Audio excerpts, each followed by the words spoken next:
Hi everyone, welcome back to my channel. I am Sean. Today I am ranking all of Michael Crichton's books. First off, I'm not really ranking all of them because Michael Crichton also wrote several books under a pen name, like more medical related books. When he was a younger writer, he wrote under a pen name. I am not including those because they are more medical related books and I'm just not really interested in those. He did publish a couple of those in his own name later on, but still, I'm going to only be reviewing the books he published originally under his own name. First off, I do have to say this list is going to be subjective. It is not an objective ranking of every Michael Crichton book. Like, let's see, based on the characters and the plot and the writing itself, this book is really better than this book. This is a subjective ranking, which means I am ranking them only in terms of how I personally felt about the books, whether I enjoyed reading them, whether I was able to read the whole thing, whether I remember much of the book now, whether I remember any of the characters, just how much I personally enjoyed reading each book compared to the other books. And Michael Crichton, I think, is a real difficult writer to rank because I don't really think he fits very easily in like a standard tier ranking where it's like S tier, A tier, B tier, whatever. To me personally, I think Michael Crichton's books are best broken down into two categories. There's either books that were hits or books that were misses. So that's how I'm ranking these books. And there's going to be like subcategories for each one. So there's good hits where he was on top of his game, and then there's kind of more minor hits where it's still a good book, but not his best book ever. Then for misses, there's, misses that only missed by a little bit. Maybe at another time or place, or if I just read the book at a different time, maybe I would have liked it. It just didn't really work for me. And then there's wide misses where he just clearly missed the mark. Whatever he was trying to do in this book did not work for me whatsoever. I think a large factor that would determine how much I liked each book would also be just the time in which I read it, whether it was one of the earlier Michael Crichton books I read or one of the later ones. For instance, I might have read some of his other books first, so when I go back and I read some of his earlier books, maybe I would think, oh, this just seems like the same thing he did in this other book, even though he wrote it first. So objectively, I should probably rate those earlier books higher because that's when he first did these things, But when I read those books, I thought, oh, this is derivative of his other novels. But it wasn't because he hadn't written those novels yet. Or to the contrary, if I picked up one of his later books and previously read several other books by him, I may think, I've already read this in an earlier book he wrote. So a large factor that would go into how I rank the books is just simply when I read them. If I read these books in a different order, maybe the list would be completely different. So that's something to be aware of. Anyway, so let's get into it. The ranking of all Michael Crichton's books that he published under his own name. First is actually not one of the books that was published under Michael Crichton's name. It's actually first is going to be one of the books that was written under the pen name. And the reason I'm actually including it on the list is because I actually read it. So why not? But otherwise, I'm not including any of the books he wrote under a pen name on the list. But anyway, A Case of Need. He wrote this book, one of the earlier books he wrote in the late 1960s, I think, and it's one of his medical related books, again, that he wrote under a pen name. It's about this doctor who finds out that a woman died from a botched abortion, and in the time abortion, I guess, was still illegal. And so this doctor needs to figure out how this abortion happened, if his friend really did it, how this woman died, and kind of hoping to protect his friend and all that. And also he could get in trouble as well. So the thing I like about this book is that just the pacing is real well done. And this is something I like about some of Michael Crichton's earlier books, is I thought he just had real good pacing. It was a page-turner book. It kept you wondering. It kept you guessing. Michael Crichton did that very well. I was really leery about the book being about abortion, and in the back of the book, Michael Crichton even has a little essay thing where he talks about his views on abortion, and I'm not going to respond to that. I don't want to get into the politics of it, but abortion is an issue I feel very strongly about. But in spite of that, I really enjoyed A Case of Need. Again, I thought it was just real good pacing, a page-turner book, and not really too overly political. Like, I didn't not enjoy it just because of the politics of abortion. So A Case of Need is going in the upper tier of the hit category. I enjoyed it a lot. Next is the Andromeda Strain, and I know a lot of fans of Michael Crichton would list the Andromeda Strain as one of his better books, and it's definitely one of his more famous books. Personally, I just don't really remember liking anything about it. The plot I recall is about some kind of microbes or something comes to Earth, and that's like our first human contact with alien life, and I kind of like that because realistically, like microbes and stuff, like bacteria and all that kind of stuff, is more widespread than like really advanced life. So microbes and stuff from other planets or whatever, or from outer space or wherever, would more likely be the first alien kind of thing that humans encounter. And it's kind of like, you know, you look at historically how populations suffered, like the American Indians when the Europeans came over and they were not accustomed to all those kind of diseases and stuff. So this book, The Andromeda Strain, is kind of about that. It's about humanity encountering these kind of germs or bacteria from some other world, and those bacteria or whatever being introduced in our world, and just how that plays out. But I don't really remember anything about the book after that point. I just didn't really like it. So personally, The Andromeda Strain to me is in the lower category of the miss tier. It just really didn't do anything for me, and for as much as fans like that book, I just don't really see why. Next is The Terminal Man. This is again one of the earlier Michael Crichton books he wrote. I am really torn on this book. The plot of the book is about this guy who kind of has like seizures that also prompt him to become very violent. He goes to the hospital and he is to be like the first patient to have this surgery where they put like a microchip in the guy's brain to control his seizures, to prevent his seizures, which prompts his like violent behavior. This guy has this paranoia about machines taking over. Like, he is convinced like artificial intelligence is going to take over, computers and microchips are taking over. And this written in like the late 1960s, early 1970s or something like that. And so it's like 50 years ago Crichton wrote this, and it's about AI and microchips taking over, which is like very relevant today. But just the thing is, this guy is convinced that computers are taking over, microchips are taking over, AI is taking over humanity. So what do? They want to put a microchip in this guy's brain. Like, why would they do that to this guy specifically? Why would this guy be the first human patient they try this on? And also, like, I looked up, this surgery stuff is actually real, like implanting the microchip in the brain. Like, they actually do that. So that is a real thing, and Crichton was writing about it like almost 50 years ago, and so you just imagine how far the technology is today. So I really liked some parts of The Terminal Man. Other parts I really didn't like as much. So I put it in the lower half of the hit tier. So I did enjoy it for sure, but it also did have some problems, so it's definitely not my favorite book by him.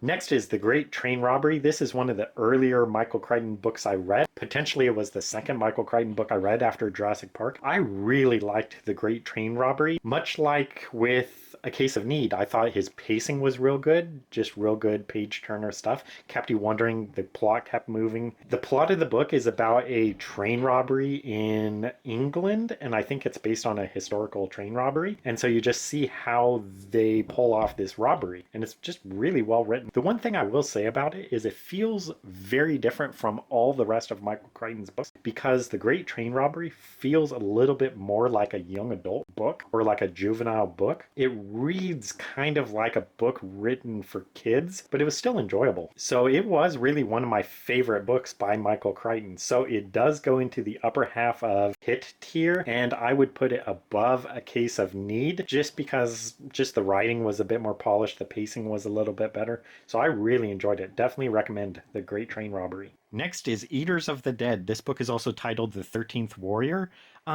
This book is basically a retelling of Beowulf, the classic story Beowulf, and how it basically goes, from what I recall, is there's this Arabic character who goes to basically where the Vikings are, and yeah, so basically through that character we see the story of Beowulf play out. This one's difficult to rank because I mean, I didn't really like the book too much. In fact, I was like halfway into it until I actually realized this is a retelling of Beowulf. So I don't know, I'm really divided on this one, so even though I didn't really like it too much at the time, I think I'm going to put it in the lower tier of hit, just because it's so interesting, like a retelling of Beowulf by Michael Crichton. That just sounds like a really interesting premise. But I will put it below The Terminal Man, just because I did like The Terminal Man more. Whereas with Eaters of the Dead, I didn't even realize what was going on, that it was a retelling of Beowulf till like halfway through. So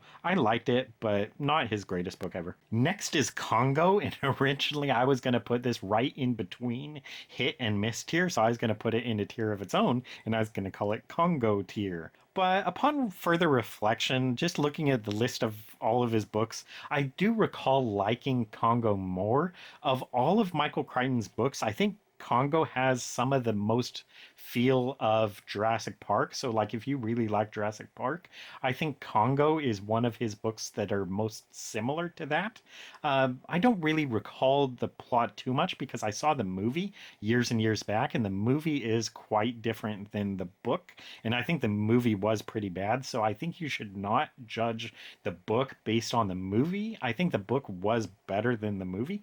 I think the plot of the book was about this like biologist or whatever who communicates to apes or whatever through sign language. And that was kind of new at the time with like Coco the gorilla and all that, where, you know, humans were actually able to communicate with apes. And so that's kind of what Michael Crichton was playing around with. But anyway, in spite of the movie being pretty bad and kind of damaging this book's reputation, I do seem to recall liking the book. It's not one of his better books for sure, but I think it was definitely an intriguing book, especially for the time. And again, I totally do not remember like how the rest of the book went. I mean, I really still judge the book by the movie because I just remember the movie being so terrible. And I don't recall the ending of the book being as bad as the ending of the film. So I enjoyed reading it. So Congo goes into the bottom of the hit minus tier, but I do put it ahead of The Terminal Man, just kind of because I think the book was a little bit more detailed than The Terminal Man. There was more that went into it. Again, Congo feels a little bit closer to Jurassic Park, not nearly as good, but still like close to that. So bottom of hit tier, but ahead of Terminal Man. Next is Sphere, and oh boy, Sphere is getting a tier for itself. So just recently I read this book. In fact, I saved Sphere as my final Michael Crichton read because reading a lot of Michael Crichton's reviews, consistently fans love Sphere. It is a lot of fan favorite books, potentially even ahead of Jurassic Park. Fans just really like Sphere. So I was saving it for last because I was like, okay, this will be the last Michael Crichton book I read. And hopefully, since it's a fan favorite book, maybe it will be my favorite book by him. But I hated Sphere, and I don't really want to go into it too much because I just reviewed it on my channel, so I'll post it somewhere in this video, probably at the end of this video. But oh man, Sphere triggered the hell out of me. Basically, the problem with Sphere was the protagonist was just so freaking annoying. He was the densest idiot in the world. He would just ask the stupidest questions and people would give him the information he needs, like they would tell him something and then he would just repeat what they just told him in the form of a question. I just hated the protagonist of that book, Sphere, so much. I could not get into it. I absolutely hated Sphere. It's the only Michael Crichton book I can genuinely say, like, I through and through hated this book. I rage quit this book. Oh man, Sphere. Oh, I hate it so much. So, Sphere goes at the very bottom in a tier of its own. It gets Sphere tier. Basically, this is F tier. This is like the only Michael Crichton book I hated. But at the same time, I will say that this is a fan favorite book. So if you like Michael Crichton, if you're interested in Michael Crichton, Sphere is probably one of the first books you should try if you don't want to read them in order, because basically Jurassic Park and Sphere are pretty universally the two fan favorite Michael Crichton books. But personally, for myself, I hated it, utterly hated it. So it goes into Sphere tier by itself. And fresh off of Sphere, we have Jurassic Park. So I'm not going to drag it out. Jurassic Park is the very top of hit tier. Just a phenomenal book. It's a masterpiece. I will say that, it is a very technical book and it's quite a long book. There's a lot of techno stuff, and like Michael Crichton throws graphs at readers and it's like, hey, look at this graph. And so, I mean, I understand some people may not like that. It's pretty ridiculous. And I could understand also people liking the movie more than the book, because the movie like is real picturesque, you see the dinosaurs and everything. But with Michael Crichton's book Jurassic Park, what you see instead is a lot of science and talking about like DNA and plants and chaos theory and just having like scientific lectures and scientific debates. So I understand that some readers may not like that compared to the movie. They may think the movie is a lot better, but still, I really, really enjoyed reading Jurassic Park. I seem to recall trying it in high school, but it was just like way too advanced for me. So I tried it like in my early or mid 20s or whatever, and I was just like, man, this is a good book. It's so well detailed,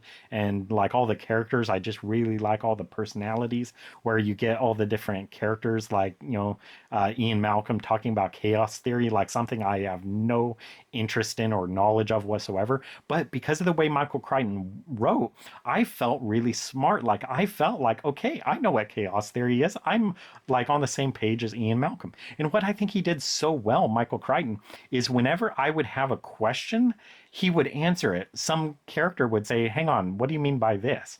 Exactly when I would have a question, he would answer it. But when I would not have a question, like whatever, when he's just talking about DNA or whatever, I would know what DNA was. So I didn't need to have that like explained to me. And Michael Crichton doesn't explain it to readers because he kind of assumes you're a smart person and you can learn quickly. But whenever I would have a question, whenever there would be something I don't know, he would answer it. So it's just perfect. It was perfectly written. So Jurassic Park is a masterpiece book. It's a great book. It goes to the top of hit tier. Great book, masterpiece. Next is Rising Sun. The plot of this book, from what I recall, is there's like some kind of Japanese company in the United States. The entire premise of the book is Michael Crichton kind of fear-mongering that the Japanese are trying to take over the country. Basically, they have not gone past the mentality of the Second World War. The Japanese are still plotting to like overthrow the United States, and they're like a real patient people. So how they are going to do it is by taking control of like real estate and business and everything. And so this book is basically Michael Crichton trying to sound the alarm, like the Japanese are secretly taking over the country. They're taking over everything. They're taking over the land. They're taking over the businesses. They're taking over the finances. The Japanese are coming. Beware, beware, be afraid, the evil Japanese. And reading it now, I was just like, well, they haven't really taken over yet. I don't know. So, Rising Sun, it just felt really, I don't know how else to say this, but the book felt racist. It just felt like Michael Crichton just really did not like the Japanese and just really wanted to make people fear and be aware of what the Japanese were doing. Like, we need to stop the Japanese. So, Rising Sun, just looking at the list of all of his books, Rising Sun to me feels really like where Michael Crichton begins to lose it, where he really begins to just like preach his own political views, where he's like, uh-oh, I'm gonna sound the alarm on this thing. And I just really don't like it. So I think Rising Sun marks a turning point in Michael Crichton's writing. And yeah, so I didn't like it. So I put Rising Sun in lower mist here. I do put it ahead of the Andromeda Strain, though, just because the Andromeda Strain just didn't work for me. I don't really recall too much about it.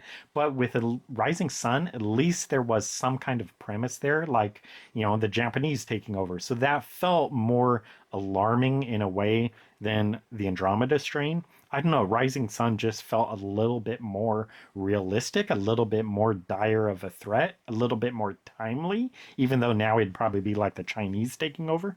But still, I put it above the Andromeda Strain, but still not one of his best books for sure. Next is Disclosure, and I am proud to say I have a signed copy of Disclosure. Just like with Rising Sun, at this point, Michael Crichton is becoming more of a polemicist or whatever. He's becoming polemic. He's becoming more angry, and he has a vendetta. He has a score to settle. So in Disclosure, basically what Michael Crichton is doing is he is trying to illustrate how basically women in the workforce can use claims of sexual harassment and stuff as a weapon, like to get people fired so they could move up like in the chain of command and like seniority and everything. So all they do is they just make up lies, whatever, about sexual harassment, and they destroy men's lives by making these claims of sexual harassment and stuff, maybe falsely. And so that's kind of what Michael Crichton does in this book, is basically there's this innocent guy who is accused of sexual harassment or something, and he basically, threatens to lose his job and his livelihood and his reputation and all of that. So, I mean, in part, I do understand, like, this does happen. I mean, people are falsely accused of stuff. But again, just like with Rising Sun, it felt very bitter. It just felt like Michael Crichton was an angry man. Like, he's going to write this book about just like evil, manipulative women and just lying and lying about sexual harassment to like, make men look bad and everything. It just really doesn't give him a good look. I mean, especially nowadays, So whereas Rising Sun made him look like a racist, Disclosure makes him look like a misogynist, just like a woman hater.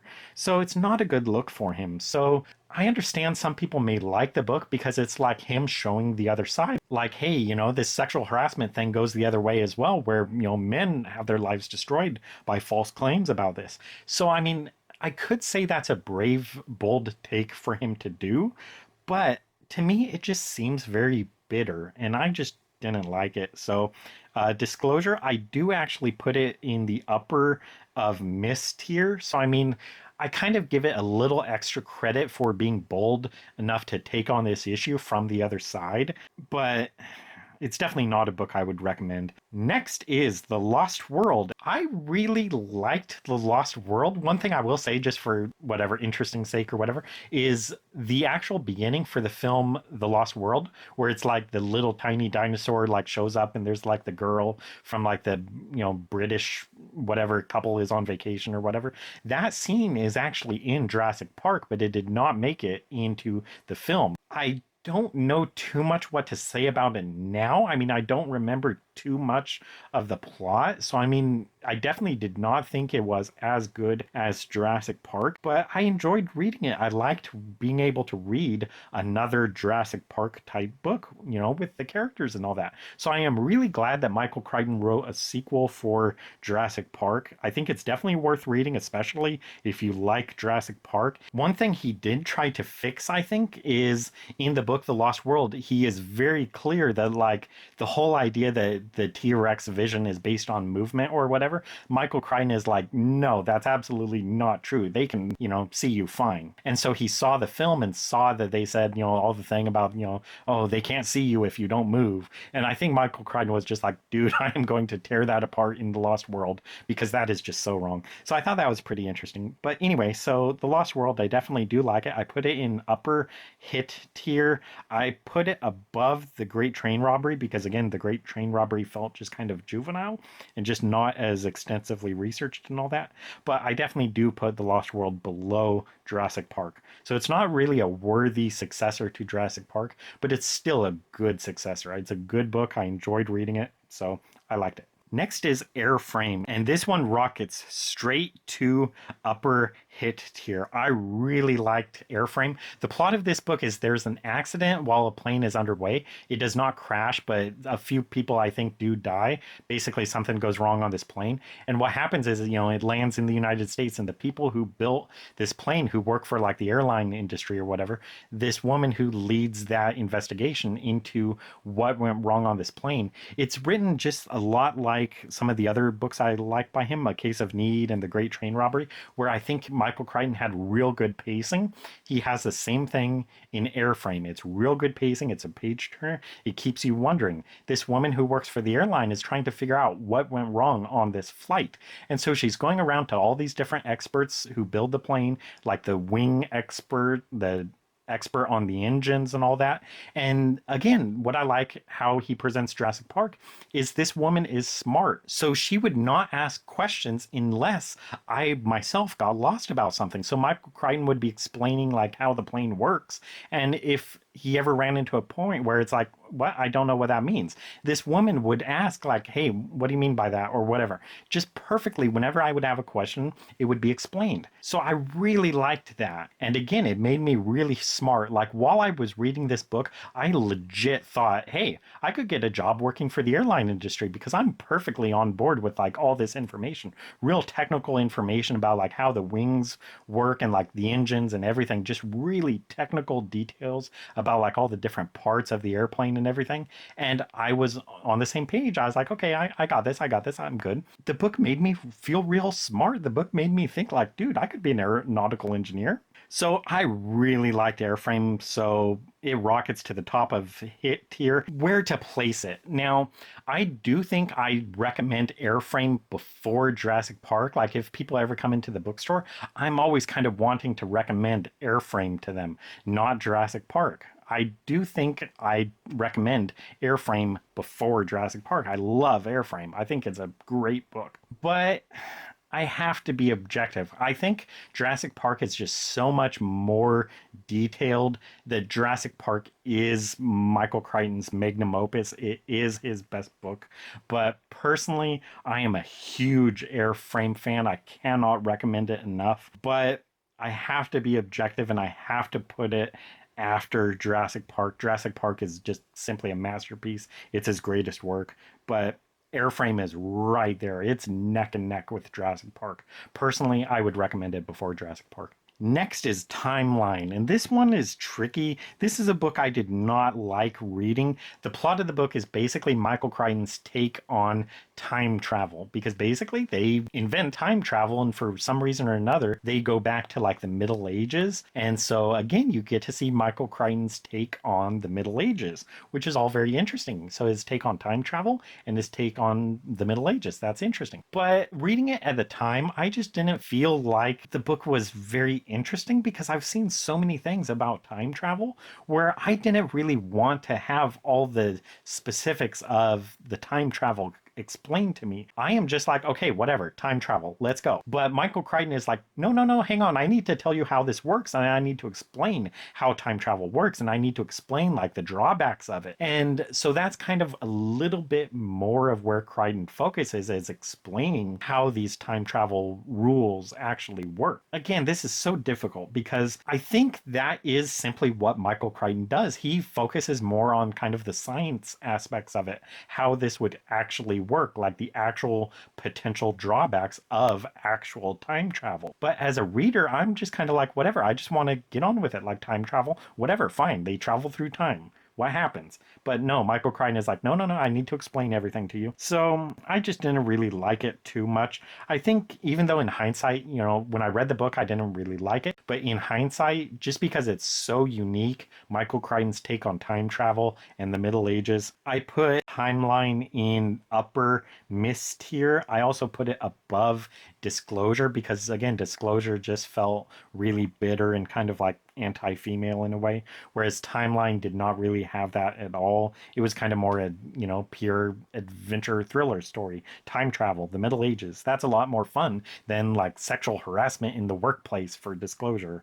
So I would recommend Timeline ahead of Disclosure and put it in upper miss tier. Next is Prey, and this immediately just goes to the bottom, I think, of miss tier. I just don't even really recall anything about Prey. I'm sure I read it, but I just don't remember it. It was just whatever, did not care. So I'm sorry, I can't really say much about it. It's just a book I don't care about. It's just, it did nothing for me whatsoever. So I just didn't like it. Next is State of Fear. The plot of State of Fear, from what I recall, is basically there are like environmentalists who are conducting like terrorism around the world because they really want to have their, you know, green energy policies or whatever. So they're doing terrorist things around the world to spread environmentalism. And so again, you could see how this is Michael Crichton becoming more bitter and political. He has an axe to grind. So in this book, he's really taking on, environmentalists and going after them, I think. And even though I kind of like that, and I like that the plot of the book is so much more almost like an action spy thriller with like terrorism and stuff, that is a lot more contemporary idea, I guess, for Michael Crichton. I mean, it seems like the Jason Bourne films or Mission Impossible or James Bond or whatever. It kind of fits a little bit more into that kind of category where, it's an action thriller book or movie or whatever. So I like that, and I like the premise that, these environmentalists are the bad guys and they're doing things, for politics. And again, at the end of the book, Michael Crichton has like an essay talking about environmentalism and where they are wrong on things. And basically, I recall liking that essay a lot more than I liked the actual book, State of Fear. So State of Fear does go in lower mist territory, but it goes above Prey because, again, Prey I just did not recall at all. Whereas State of Fear, I at least like the premise that environmentalists are doing terrorist things around the world. That's interesting. And again, I like his essay at the end. But still, definitely not one of his better books, I recall. Next is Next. So this book, the plot, I actually had to look up because I did not recall the plot of this book. But Next is about, there is basically a fight over genetic materials. Like, I don't know, just something about genes and like different species and like crossing genes and like ownership of genes, I think. And I don't mean like genes you wear, I mean like DNA genes. I just don't really remember much of anything about the book Next, so it just did not work for me. I'm sorry, I can't really say much about it. Just a book did nothing for me, so it goes into bottom of mist here. So I put it above Prey because, again, I just don't recall anything about Prey. But I do put it below State of Fear because I like the premise of State of Fear a little bit more. Environmentalists doing terrorist stuff around the world. That's interesting. So Next just fits right between those books. Now we're getting into posthumous books. So books that were only published after Michael Crichton's death. For a lot of these, he may not have really written or finished them. Other writers may have finished them for him. So I don't really think too much that Michael Crichton should be judged for the rest of these books because, again, he did not finish these books in his lifetime or did not publish them in his lifetime. So he may have like rewritten these books. He may have chosen not to publish these books. So, he may have never intended for these books to see the light of day in the shape and form they are. So again, I would not really judge Michael Crichton for these books. I would kind of judge more the co-authors of these books or like Michael Crichton's estate for publishing these books when he was not finished with them, like just finding them on his computer and was like, oh, I'm going to publish this, Who knows if that's what Michael Crichton really intended or not. I would be aware of that. So the first book is Pirate Latitudes. Basically, this is Michael Crichton's take on pirates and, like Pirates of the Caribbean type pirates. So that is interesting, but again, just reading the book really early on, I was just like, this does not feel like a Michael Crichton book. I recalled it being like pure pirate book, so it's not like, modern scientists trying to figure out something about pirates. That seems like what Michael Crichton would focus on. He does not really write, as far as I know, like really themed period pieces like pirate books. He would write more like current events, like whatever, scientists or whatever trying to figure out something relating to pirates, not just a pure pirate story. So it just felt really not like a Michael Crichton book to me. I like the premise that, hey, Michael Crichton's take on pirates. That alone, I think, puts it in upper mist tier. But still, it's just not a book that did anything for me. So I actually put this one below Disclosure because at least Disclosure was like a Michael Crichton book. It was published in his lifetime. Pirate Latitudes, he may have intended to like completely rewrite this book. He may have just been writing it as a writing exercise, never intending to publish it. So yeah, I put it upper mist tier below Disclosure. Next is Micro. Basically, the plot of this book, I seem like I say basically a lot. I'm sorry. But the plot of the book is something about like shrinking people, like they have some kind of a shrink ray or something. So it's kind of like Honey, I Shrunk the Kids. So they shrink themselves for some reason. And I was about to say that B word. So they encounter like huge ants because like they're small. And so the ants are larger than them. And just a real vivid scene that stuck out in my head, even till now, is this guy is like killed by ants, and one of the ants like pulls his head off and is like marching away with his head as a trophy, and is just real stuck out in my head scene, real haunting scene. Ants are so creepy. So anyway, Micro, I do put it in upper mist tier, but below Pirate Latitudes, because Pirate Latitudes at least seems like no other Michael Crichton book, a Michael Crichton book about pirates. Whereas with Michael Crichton seems to have already written several books dealing with like microbes and, real small stuff. I mean, like the Andromeda Strain is dealing with, microbes. I think either Prey or Next also deals with, microbes or DNA or whatever. Jurassic Park, of course, deals with DNA. So Micro just felt really derivative of other Michael Crichton books. I don't know. It didn't seem like Micro added anything that Michael Crichton hasn't explored in some other book. So I just kind of kept wondering, like, what is the purpose of this book? What does this book do that no other Michael Crichton book does? And again, it's published after his death. So who knows if the book even like remotely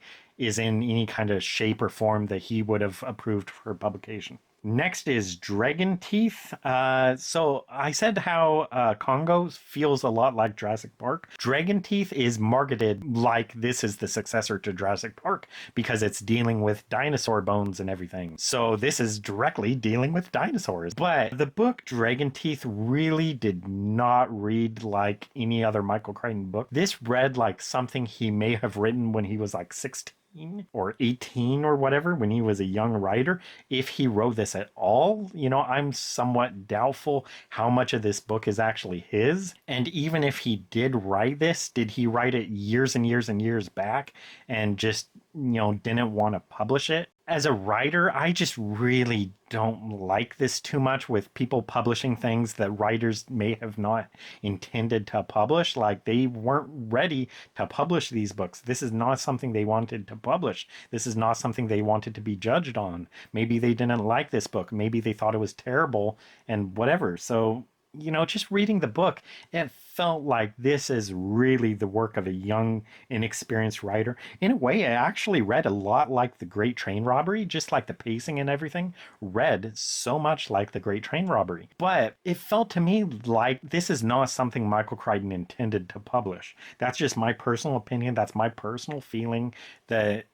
he may have had this on his computer, but he didn't publish it because he didn't want to publish it. He didn't like it for whatever reason. So even though, parts of it are okay, and again, it has very much the same feel as The Great Train Robbery, which I liked, I just couldn't like this book because I just felt like Michael Crichton did not want to publish this book. I don't know, that's just my feeling of the book. So Dragon Teeth goes to the very bottom of the mist tier. Basically, except for Sphere, Dragon Teeth is like one of the few, if only, Michael Crichton books I would kind of discourage people reading. I don't know. I don't really want to say I would discourage people reading them. I just would not recommend it. Dragon Teeth would be at the very bottom of books I would recommend. I would even recommend Sphere above Dragon Teeth because so many fans do love Sphere. I don't know what people think of Dragon Teeth, but personally, I just didn't like it at all. Anyway, there's one more book that Michael Crichton, I don't want to say published in his name because he was dead, but it's Eruption, which was co-written by James Patterson.